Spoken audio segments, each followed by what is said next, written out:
Hello, and welcome back to another episode of the Expanded You podcast. Today, I'm super excited to share this guest with you, Adam Mascola, my dear friend who I met from the Tony Robbins world. And he's here to share with us from his male perspective of how he started his whole self-development journey, how he was such an isolated person before. He didn't want any friends. He didn't think he needed any friends. So much enraged and anger before. And he shared his whole vulnerable story of how he had an abusive childhood, how he overcame sexual trauma, and how he even looked at himself in the past in the mirror. There's so many golden nuggets in this episode. Those mic drop one after the other. And I cannot wait to share how much of a freer person now he feels, how he let go of that anger, how he let go of that control, and now he can truly live in his authentic self. So without further ado, here is Adam Mascola. So, welcome to another episode on the Expanded You podcast. And today I have Adam Mascola, my dear, dear friend, here with us. And this episode is super special because it's also an episode for his podcast as well. And we decided we talk so often on the phone about self-development and everything. And we decided we want to do an episode together. And we're going to talk about, from the men's perspective, how he got into the whole self-development world. And usually the self-development world is so more female dominant, I feel like, from my perspective. So I want to hear his perspective of how he got into this whole space and how his journey of finding his inner self was. So welcome, Adam. Super excited to have you here. Thanks, Suzanne. Yeah, we are close friends. We have known each other for a while, and we've had a couple of unique experiences together. And so I'm very excited to be here with you today. So yeah, whatever you want to talk about, I am in. Thank you. And we met at Date with Destiny with Tony Robbins. We met over on Tybee Island in Georgia. We rented an Airbnb with 20-something friends, and then Adam was one of them. And we actually didn't talk much until the very last day, maybe even after the event. Well, you're in groups, right? And so you get chosen to be in these groups, and there's people there that have done it before. There's Tony groupies. There's people that have done it once, and then there's people that never did it. And I was the never did it. You had had some experience. And so I got grabbed into groups that were like, could see that I was like not really wanting to be there. And I was uncomfortable. So they pulled me into their group. And then like the fourth or fifth day we were together, and I was just seeing how intense you were. And I was like, oh shit, man, this girl's like really intense. You were really going for it. But it was good for me to see that, because it showed me like, this is the intention behind this, Adam. When we're working on stuff, you see Suzanne's energy and like what she's putting herself through right now. Like, that's what's required. And it was a good litmus test for me to see that. And then I was like, oh, okay, now I get it. And now the question is, can I get myself there? And I would encourage people to do something like that, a Date with Destiny or a UPW, Unleash the Power Within. Not to sell Tony stuff. I don't get any. Tony's not paying me to market for him. But the reason I would encourage it is because there's a lot of fear in going in with that many people by yourself and just letting whatever happens happen and just being open to the experience. And so that was a very new experience for me. I stepped into some fear there, which goes into personal development. For me, a big piece of personal development is continuously stepping into fear. And so that was a big one for me. And you're with these people for 5-6 days. I mean, the next thing next to that is like surviving a plane crash. And if you don't understand what I'm saying, go to a Date with Destiny for 6 days and you tell me how you feel when you finally walk out of there at the end of that last day. You feel like you've just survived something with these people. It's intense. And so like the last day I was like, my God, I feel like I just survived a plane crash with you people. And so for me, that's what brought us so close. And I've enjoyed every single one of our conversations since then. I think you're a great person to talk to. You're very open, very honest, and you're very authentic. And I mean, shit, who wouldn't want a friend like that in their life? I don't know. A psychopath, I guess. They wouldn't. Thank you, Adam, for the kind words. And I didn't realize was that your first ever Tony event? First ever. No Yeah. way. Yeah. Yeah. Wow. Absolutely. So let's talk a little bit about that. How did you even get yourself to that kind of event and in person with people that you don't even know? Great question. In working with in therapy, one of my biggest struggles was having male friends. I didn't have any male friends. I had some male acquaintances, but I didn't have any real male friends. And my therapist, who goes by the name of Panda, he's like 6'5", he's as big as a doorway, was telling me, if you don't find a community, you're screwed. He's like, for a guy, this is incredibly important that you find a community of men that you can bond with. And I said, man, this is just like my biggest fear. I'm not good at that. And so after multiple sessions and him harping on me and really calling me out on it, he said, I've arranged for a men only retreat on an abandoned lighthouse 35 miles off the shore of North Carolina. So it's group of dudes I don't know, one, a place I've never been, two, in the middle of the ocean, three, no way to get away, five. It was just like fear, stacked with fear, stacked with fear, stacked with fear. And he just pushed me to go. I tried to get out of it 3 times, and I finally went. I had a great experience, but I met Frank Ellsworth there, Mm, who was in Tybee Island. And he invited me to Date with Destiny. And that is how I got there. So I met Frank there. I met a guy named Harley there. They were both from Savannah. And Frank invited me out to Date with Destiny. I accepted.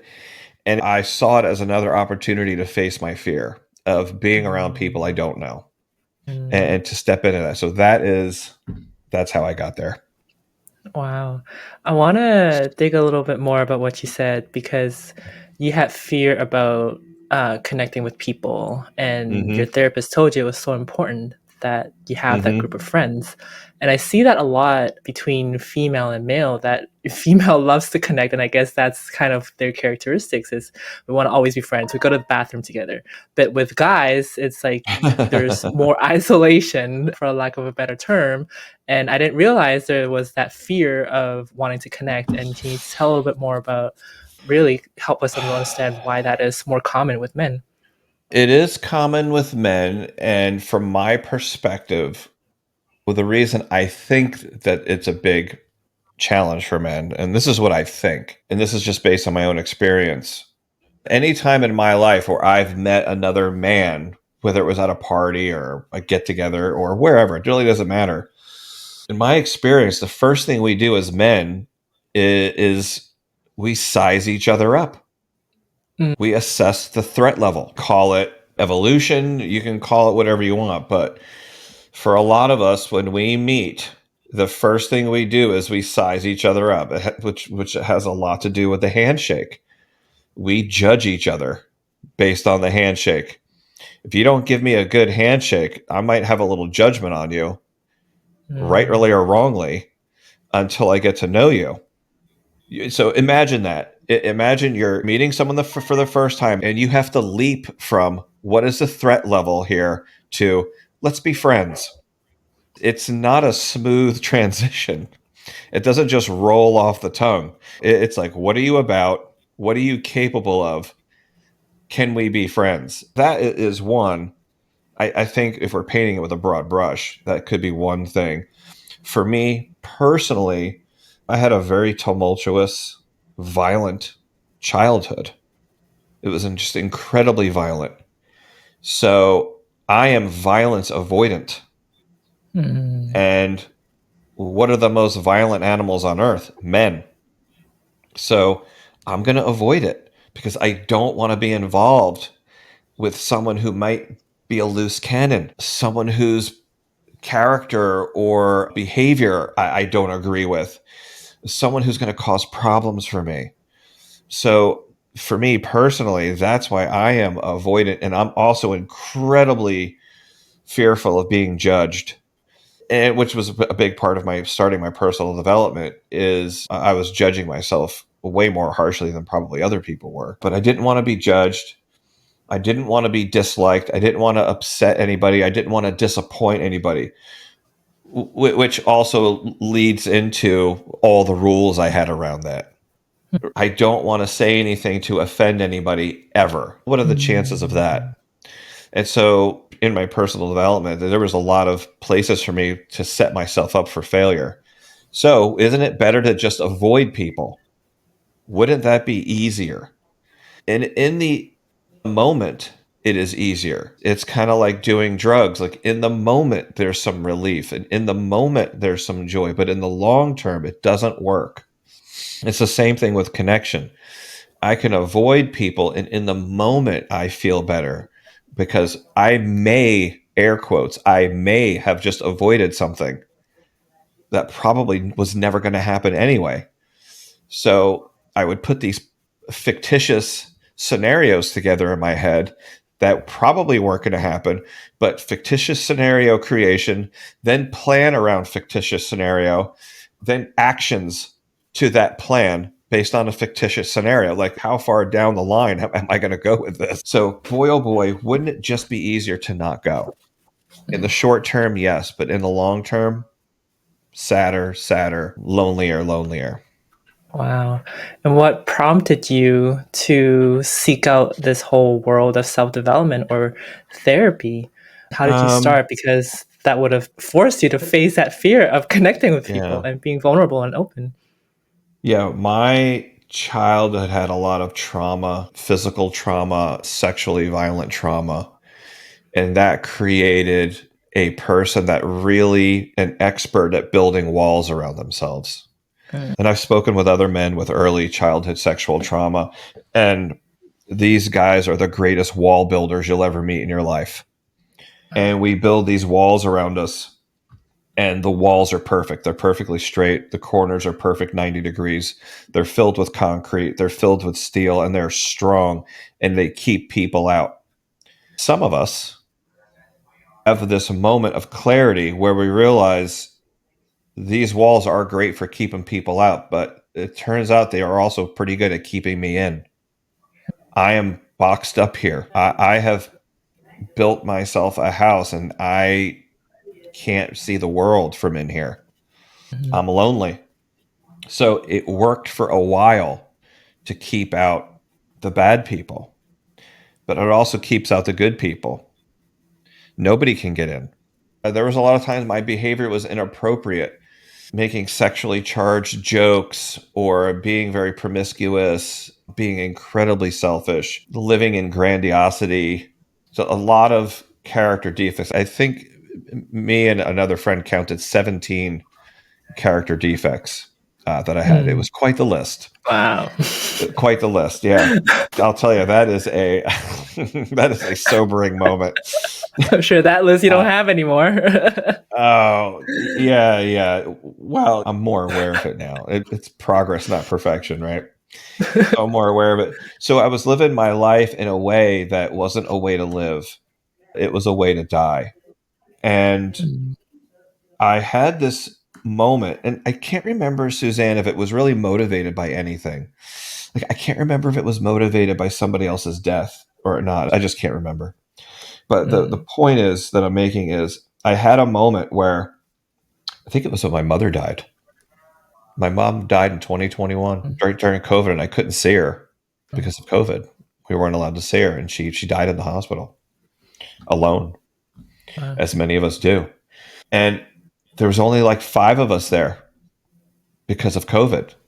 Wow. However, even though it was because of COVID, the small number of people that were there, I said, my God, there's nobody here.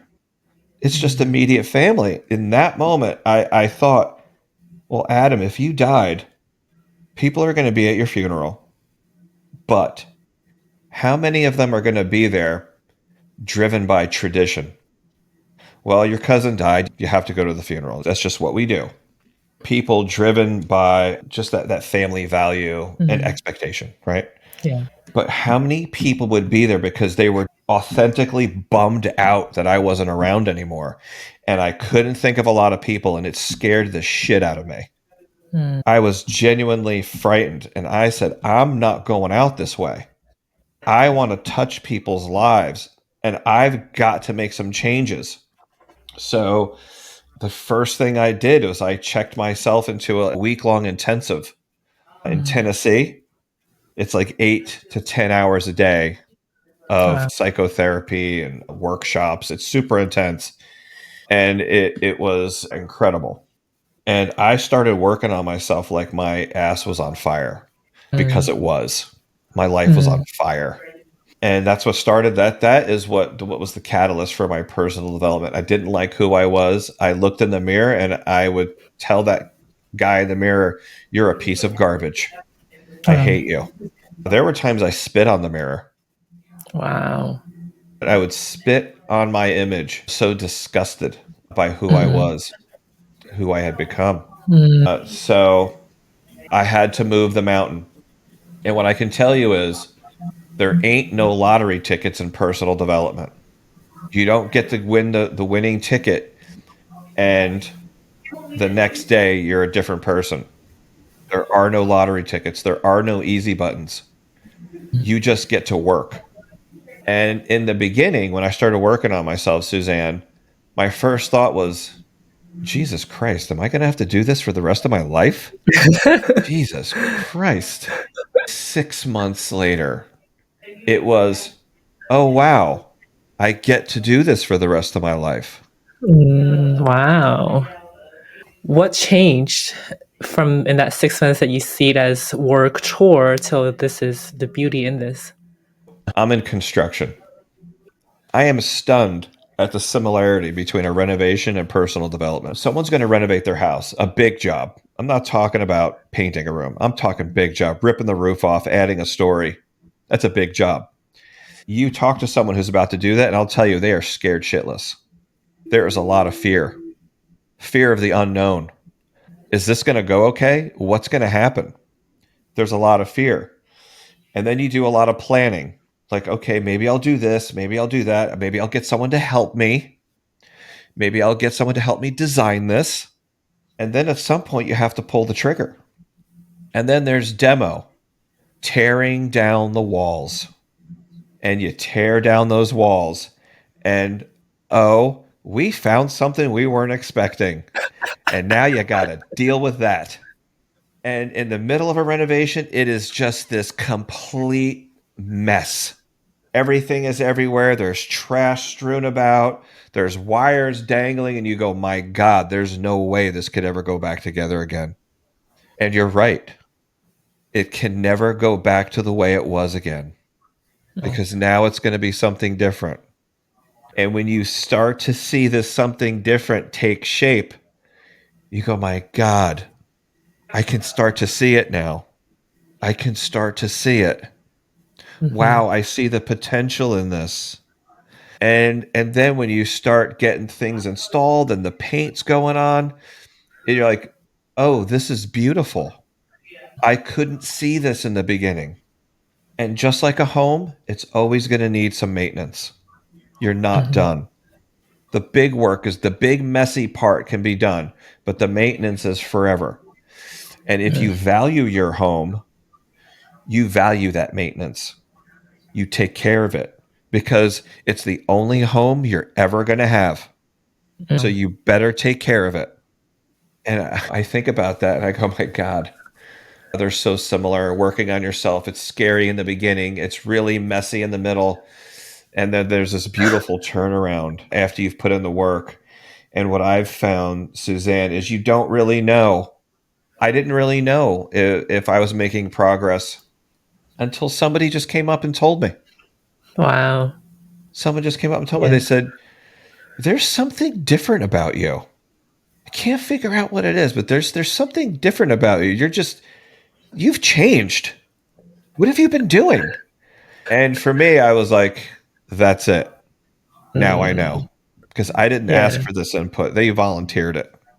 Wow. But there are no lottery tickets in this business. Don't come here expecting you can push a button and everything's fine. You got to work your ass off and you got to work on it. And you're not even going to know it's working until maybe someone comes up and tells you. Mm. Yeah. How long did that happen when somebody came up to you and say, something feels different about you? When did It's when did probably that a happen? year. A It's year? probably about a year. Yeah.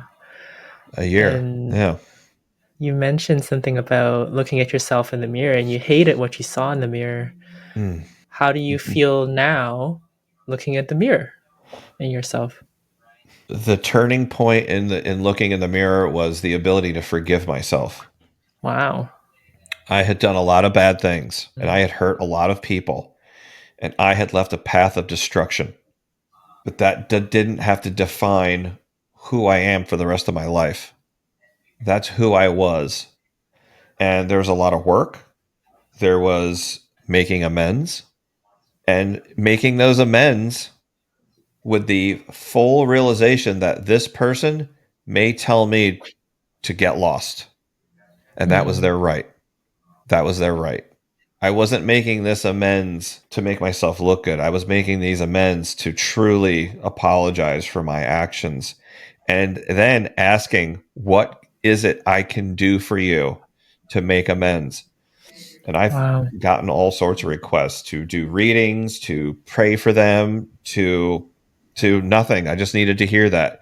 So doing all that, it gave me the power to forgive myself because the person I was doesn't have to define who I am in the future. In order to be loved, I feel like I need to be able to love myself. In order to love myself, there has to be forgiveness, which is probably letting go of the resentments I had for myself. You know, What does uh, forgiving yourself mean? I'll give you an example. Just happened to me the other day. I just was driving and just a random, shameful, embarrassing memory came into my head. Something I did when I was like 20, 21. It was incredibly embarrassing. I don't even remember what it was now.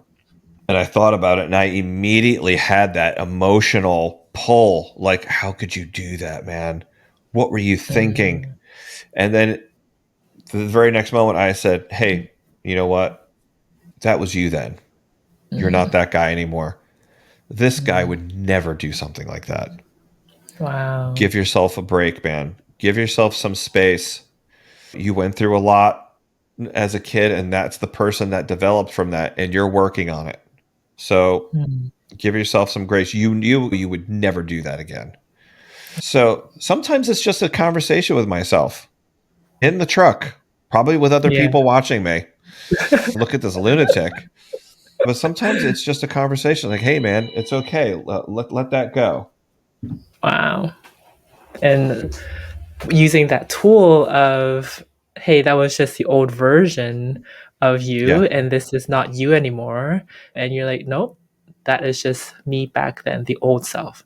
And then that disassociation was what allows you to not feel guilty about what had occurred. Do you think that's right? Yeah. Yeah. Because an overwhelming sense of guilt and shame for me leads to bad behavior. Mm. It leads to isolation for sure. It certainly leads to isolation Mm. for me. I'll speak for myself. And when Adam isolates, bad things are coming. It's a matter of time. Mm. It's not if, it's when. Wow. How did you learn to notice these patterns when Adam isolates that bad things comes? Because I don't think this is something that people are conscious of without learning from somewhere. Good question. So in my journey, there's been a lot of psychotherapy, and that Mm. has been a keystone in psychotherapy with multiple psychotherapists all repeating, watch for the patterns. Mm. Watch for the patterns. And if you can become aware of the pattern, you can then use tools. The tools are almost useless if you don't know where and how to use them. For example, I have a lot of projects going on right now. I have a project going on at my house, and it has put me in a position to be isolated just by the nature of what's going on in my environment right now. So, Mm. working until 9 o'clock at night, and then I sit down for a few minutes with my wife, Jen, and then go to bed. But I'm not connecting with any of my male friends, which we've discussed how important that is. So, I noticed how stressed I was feeling, and I Immediately got on my phone and sent a text message to a bunch of dudes. I said, hey, man, here's what's going on with me. I've been working a lot. I'm really stressed and I could really use some connection with you guys right now. And I immediately started getting messages back. So right now the plan is to get together with a few of them tomorrow morning for breakfast or a hike or something to just bond and have that moment with them. And that fills my cup. I feel like we all have this battery in us.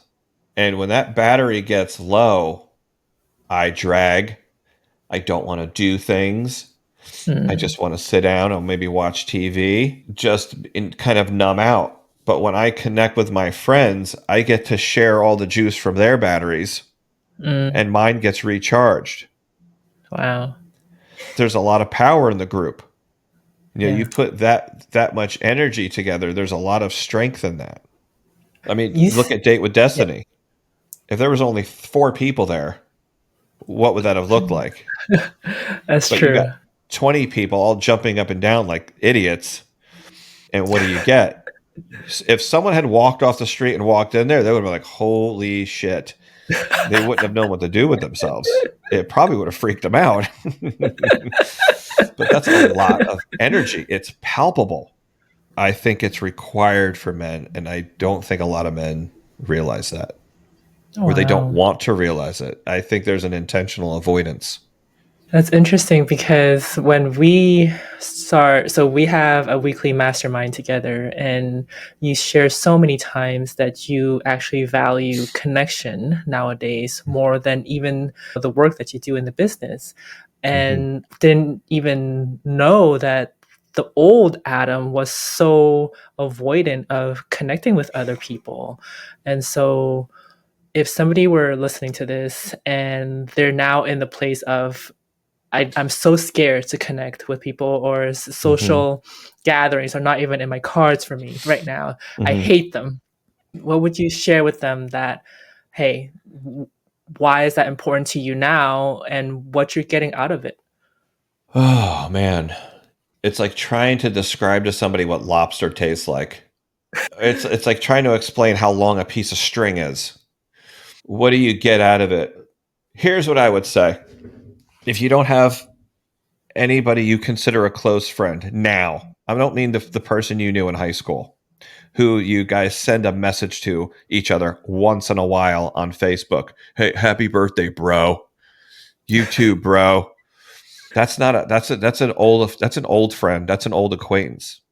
Do you have a guy or about 3 to 5 guys in your life you can call and go, hey man, I'm really bummed about something. I need to talk.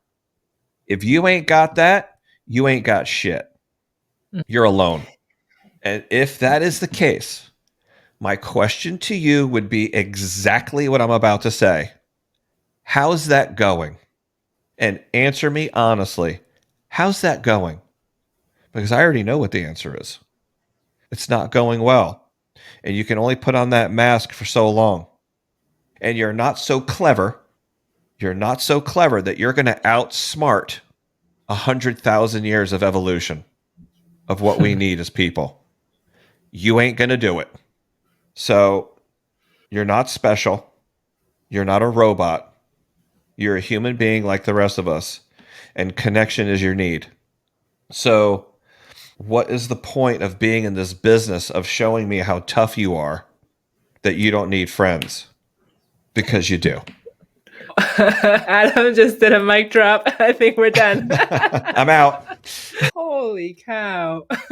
Yeah, anybody listening to this, Adam's totally right. That taste of the lobster that you're missing without tasting it, you're not happy right now being alone that way. And it's just fear really holding you back. And you may be triggered by us saying this to you right now, but that joy that you experience on the other side of it, and think about anything that you thought that you were not good at before.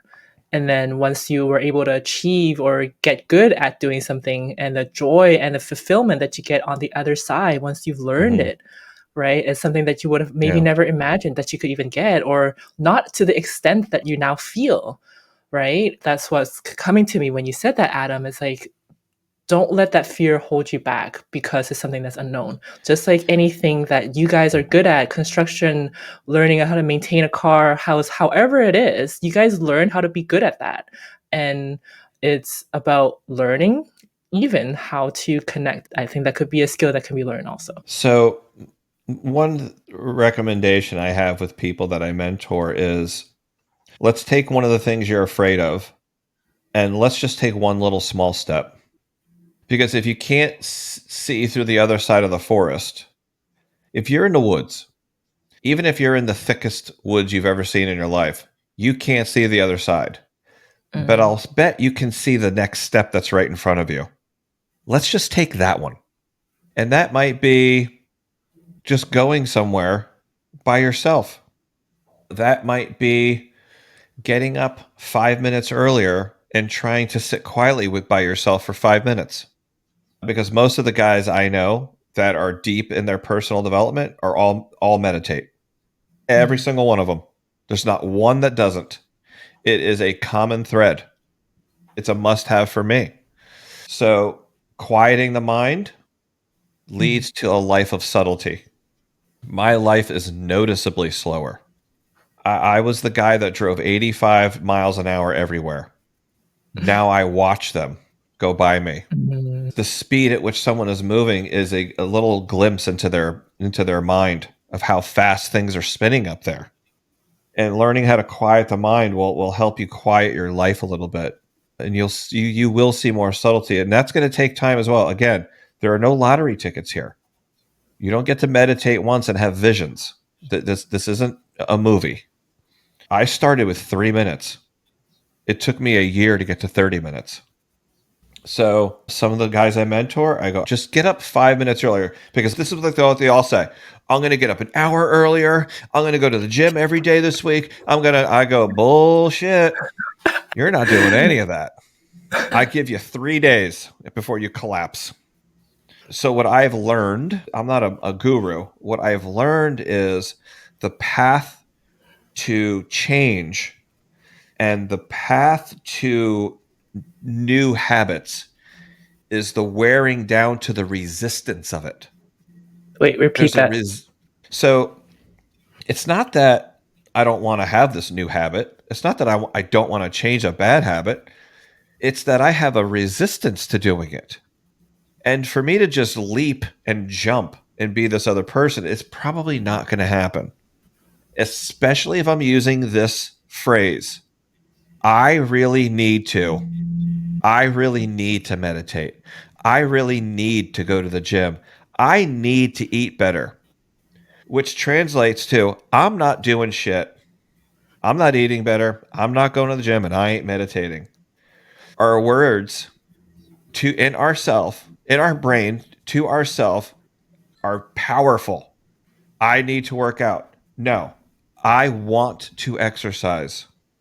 I want to eat better. The guys I mentor, as soon as they say I stomp on them. I am all over them. I'll go, bullshit. What did you just say? They go, oh yeah. Did I say need? I'm like, oh yeah, you said need. What do you want? If you want it, you'll do it. If you need to do it, you're not going to do it. So I want you to get up 5 minutes earlier than you normally do. Just 5, not an hour. 5 minutes. 5 minutes might lead to 7 to 10 to 15. You get the drift. Eventually you'll get up an hour earlier because, oh my goodness, I never realized how valuable this time was for me to just pay attention to me. A lot of guys, it's all about our responsibility and how we define ourselves as men. I need to be there. I got to be at work. I got to be here for my family. I got to make sure all this stuff gets fixed. Yeah, you probably need to be at work. And yeah, you probably need to make sure all the stuff gets fixed. But what about this thing called you that you have given no time to? You haven't watered that plant at all, buddy. And when we were at Date with Destiny, there's a million things you talk about there, right, Suzanne? There's a million things. One thing that really stuck with me was the 3 circles. My life, my work life, and my family life. Which of one of those is being watered? Oh. What is the balance? So for me, I'm a guy, I like to write things down. Like I got whiteboards in my office and stuff like that. I like to write things down because I'm visual. Like I'll look at something, I'm like, oh yeah, I got to do that. And those 3 circles is like a whiteboard in my head. I'm like, me, work, family. Is there any of those I'm not watering? Is there one that I'm drowning with water? Neither one's good, right? So I was a guy that drowned my work life in water. And it brought me a lot of money. It also made me a total asshole and got me fired. Because people just couldn't deal with me anymore. Financially, I was crushing it. I was doing about $5 million in sales for a renovation company. One Wow. person. I was killing it, but it made me a total asshole. And I allowed it to happen. So those three circles, I love those three circles because it's like a real quick glance. Me, work, family. Which okay, am I balanced? Am I balanced? That was really great. I talked to my guys about those circles. I Wow. don't give Tony any of the credit for those circles, but I do I do share them. That's so awesome. And what you Yeah. mentioned about starting with the next step that's in front of you in the forest, and it can be as simple as meditating for a few minutes, or even just waking up 5 minutes for yourself, and maybe as simple as not do anything, not be on your Yeah. phone Yep. for 5 minutes. I would agree with that. Yeah, and just sit there. I mean, how often do we get to do that? And yes, it will feel awkward. It will feel weird, and you'll want to reach out to for the phone, or your mind may wander the first time you do the meditation. But no, nothing's ever perfect the first time we do it. But it's just about Now, practicing. if you start working on yourself and you feel like your skin is crawling, that's probably a good thing. If you're really uncomfortable in your own skin, good. Keep going because you're shedding it. All right, just stay in that discomfort. Hmm. And here's the other thing I'll tell you. This is the deal. This is an unwritten agreement in personal development. It's okay to work on yourself, and it's okay to do the work, and it's okay to change. And we encourage you and we want you to join us, but you are not allowed to keep it to yourself. That's not What do, allowed. what do you mean by that? You don't get to work on yourself and make all these changes and then not help the next guy. Mm, You don't get to keep your mouth shut. Doesn't mean you have to be a preacher and get on your soapbox, but when you see a friend that's hurting, you have to give it back. You don't get to keep it unless you give it away. yeah. That's the deal. You can have it, but you have to give it away. How did that change for you in your connections with your friends? I realized how much I love, absolutely love being there for somebody. And it might just be one little thing where you hit them. You've done Mhm, it. I've seen you do it to mhm. people where you hit them and they go, "Oh shit. Oh shit, I didn't think about that." You're like, "Ah, gotcha." And then the payoff is when you see them take the action. Mm, That's the payoff. You yeah. see them take the action. You talk to them next week and you go, "How's it going?" They go, "Hey, I actually got up 5 minutes earlier and I did it." That's really all you want to hear. Mhm. Yeah. Because it works. Mhm. It works if you work it, but you can't force them to do it. Right. That's the difference. Mm, That's the difference between talking about it, reading about it, learning everything there is to know about personal development. But if you don't take the action, you've done nothing. You've absolutely. done nothing. I'm so proud of you, Adam, of the way of your journey, and really, I'm grateful for all the struggle that you had, and now that allowed you to really look inside of you and become this strong man that you are, and to even share these tools with the people around you, and from coming to afraid of connections to now like a connection is one of your most important thing. And I truly believe everything happens for a reason, and really the struggle that you've experienced now allows you to be qualified to help the people who are experiencing the same thing. I sure bet that a lot of men are experiencing those Yeah. struggles internally alone, and they don't even know that's what's happening to them. So I'm really honored to know a friend like you, and now that you're Thanks. spreading all the tools that you've learned to other people who are experiencing the same thing. So thank you for doing that. You're welcome. Another thing that came out of that date with Destiny, and this is something I hear you say a lot: life isn't happening to you, it's happening for you. And what I would tell you is if you say that to yourself enough times, and you can bring yourself to believe it, my God, you are going to see some real change in how you view things. Because we have this little moment, and Viktor Frankl talks about this in his book, Man's Search for Meaning. The moment between stimulus and response is where our life exists. What does And that to mean? me, that's a big part of being a man. For myself, what does it mean for me to be a man? It's when I get stimulated, I have a moment to think about it before I respond. Mm. And that's where my life exists. Because I'm 6 foot, 225 pounds. If I freak out and lose my shit, something's getting broken. Maybe it'll be me.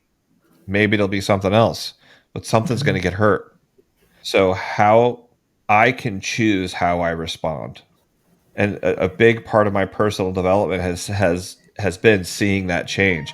That's where most of my response from other people has been around how I react to things. I was in the Wow. car with my son and we got cut off. And he just kind of looked at me, was waiting for me to lose my shit. He's in the passenger seat. I just saw his head turn to the left.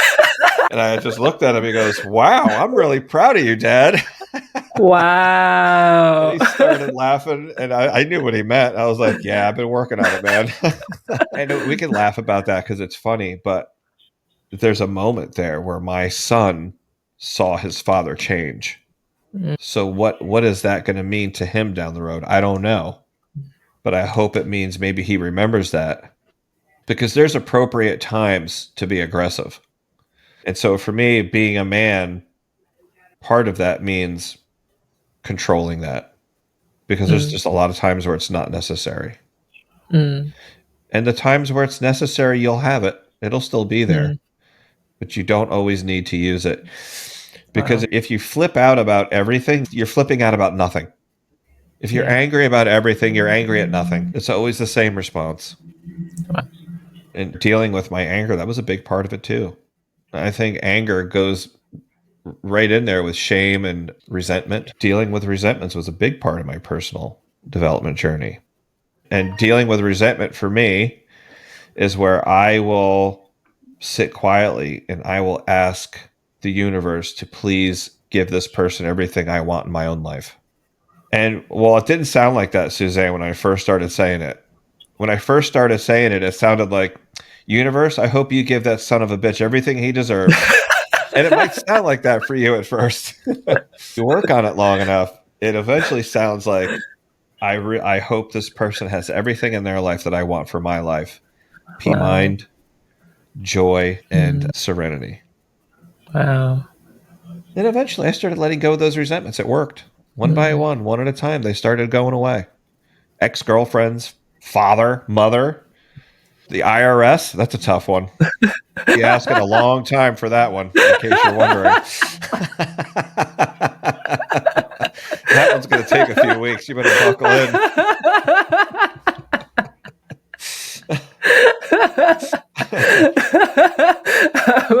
I'm not sure I can say that to the IRS either.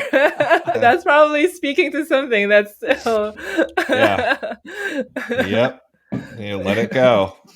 Let it That's true. go. Yeah. Let it go. Thank you so much, Adam, for sharing your vulnerable stories and how you overcame all those Yeah. obstacles for you as a snapshot of what you've Yeah. experienced.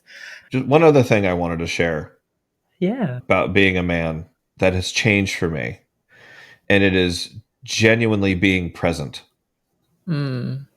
Being present in the moment for my wife, for my kid. And that doesn't mean I run to fix something. It means I first try to understand and just be there for them, because there's a lot of times my wife, Jen, doesn't need me to fix it. She just needs to know I'm there for her and that I'm her partner in crime. Like, I'm here for you, man. I'm here for you. And I got your back. Mm. And I know you have my back. And it's losing a lot of selfishness. What does being present mean for you now? Being present for me now means listening and intentionally listening. That doesn't mean shake my head while you're talking because I can't wait for you to shut up so I can say what I want to say. That ain't what it means. It means whatever it is in my head can wait. Because whatever it is you want to say, I'm going to listen. And I'm going to hear what you have to say. And then I might use some things I've learned in therapy where I might repeat some of it back. So what you're saying is blah, blah, blah, right? Yeah. Is there anything I can do? And that's it. Wow. And I'll tell you, most of the time, the answer is no, I don't need you to do anything. I just needed to talk about it for a second. And what I'll tell you is this. Here's another freebie, guys. I'm not even going to charge you for this. If you ask her what's wrong and she says nothing, say, okay. And that's it. Nothing. Okay. Is there anything I can do for you? Nope. Okay. Drop it. You got your answer. Is that some? Is that something that you would have wanted to fix in the past? Oh my God, please don't even get me started. What's wrong? Nothing. Bullshit. I've known you. We've been together this long, babe. We've been together this long. I know there's something wrong. I want you to tell me. So who's that about? Is that about her or is that about me? Being right. And listen, I'm not perfect. I don't get this right all the time. I screw up plenty. But she knows now that my intention is there. And I'm probably going to come back later and apologize if I was being an asshole. Hey, I'm sorry for the way I acted. Not, I'm sorry you did what you did that made me act like that. That's not an apology, dude. An apology means you take ownership for your side of the street. Hard stop. I apologize for my actions. And then shut up. If that other person doesn't apologize, that's their responsibility, not yours. I can't control that. I can control my actions and how I deal with them. If I make a mistake, I can apologize for it and I can own that. And that's it. I kept my side of the street clean. I'm not responsible for your side of the street. That's your side. But I can take ownership for mine. Yeah. Wow. That's huge. And how did that affect how you feel in the relationship nowadays that you've been practicing that? Oh, man, let me tell you. You know what, Suzanne? There's a lot of freedom in understanding the truth about control. And it is that I have very little. Wow. Once I came face to face with that truth, I can't control my dogs. I can't control my... Look, one of them just walked in here now. I can't control this. If you're just listening, his dog is literally licking his arm. Yeah, my dog Sammy's in here. 70-pound pit bull. It's a big baby. I can't control my wife. I can't control my son. I can't control the traffic, the weather. The list goes on and on and on. I can control my actions. And sometimes I even fail at that. But once I became accepting of the truth that I don't have control, let me tell you, it's like taking a backpack full of rocks off. Wow. Just accept it. There's a lot of freedom in that. Can't control it. Wow. That's so freeing. And yeah, it's true. We can only control ourselves. And like Adam was saying, sometimes our actions are not even within our control because we've been running past programming and we don't even realize it. And we get triggered or we react in a certain way because the old programming is running. And that's when the awareness comes from the work that Adam's done in therapy and self-development and everything. That's what teaches us to be like, oh, that was a trigger. That wasn't me. And that's what that dissociation is. It's like, well, this is just a pattern, right? Or this is just a reaction, a response. And then that's what allows Adam to be, hey, this is something that I can control within my own body and my own ecosystem, but I cannot control how others react because others also have their own programming and their own triggers that will make them react in a certain way also, right? Right. Yeah, absolutely. That's our personal experience, isn't it? Yep, for sure. Yeah. Yeah, that's our personal experience. And you're so right. Once we realize that control is only within our own body and not anything else outside of us, that is so freeing. And I never thought of it about it that way. It is. Yeah. And then you know what? You can even realize how silly it was. Yeah, exactly. Yeah, Exactly. you'll have a good laugh at yourself, like Right. you dumb dumb. Yeah. Why did you think you could control that? That's bananas. Yeah. So true. Thank you so much, Adam. Yeah. Thanks, Suzanne. So, Adam, if anybody were to find you and they want to know a little bit more about your journey, where can they find you? You can just look up Adam Mascola on Instagram. You can send me a message through my website, Wildflower Remodel Rebuild, wildflowerremodel.com. And I'm happy to answer any question that you have. I don't have a ton of time, but I'll absolutely do my best to get back to you. Yeah, absolutely. Thank you so much, Adam, for sharing your Thanks, Suzanne. experience, your stories, your jokes, your analogies. I love you. I love you too, Suzanne. We'll see you guys in the next episode. Bye. Bye bye.